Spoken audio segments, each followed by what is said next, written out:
Komuna e Kërçovës tashmë pas 16 vjetësh do të drejtohet nga Maqedonasit dhe jo një kryetar shqiptar. Aleksandr Jovanovski nga VMRO DPMNE ka arritur të mposhtë në balotazh Fatmir Deharin e Aleancës Kombëtare për Integrim, të drejtuar nga BDI e Ali Ahmetit, duke marrë nga duart e shqiptarëve qeverisjen e Kërçovës. Nga rezultatet rezulton se Jovanovski ka siguruar një epërsi prej rreth 2000 votash, duke arritur kështu një fitore të thellë që shënon një ndryshim historik në balancat politike të kësaj komune, kjo edhe fal përçarjes së partive shqiptare. Edhe 4 vjet më parë, në zgjedhjet e vitit 2021, gara ishte po mes Deharit dhe Jovanovskit, por që Dehari arriti të triumfonte.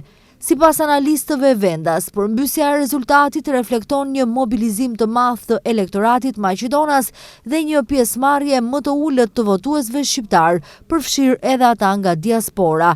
Kanë qenë pikërisht lagjet apo vendbanimet me Maqedonas ato që kanë bërë diferencën fal mobilizimit më të madh të tyre, teksa popullsia shqiptare është të kurrur edhe për shkak të emigrimit. Kështu në 4 vjetët e ardhshme, Komuna e Kërçovës do të udhëhiqet nga një kuadër i VMRO DPMNE-s, ndërsa rezultati pritet të ndikojë ndjeshëm në raportet politike mes komuniteteve dhe partive kryesore në vend.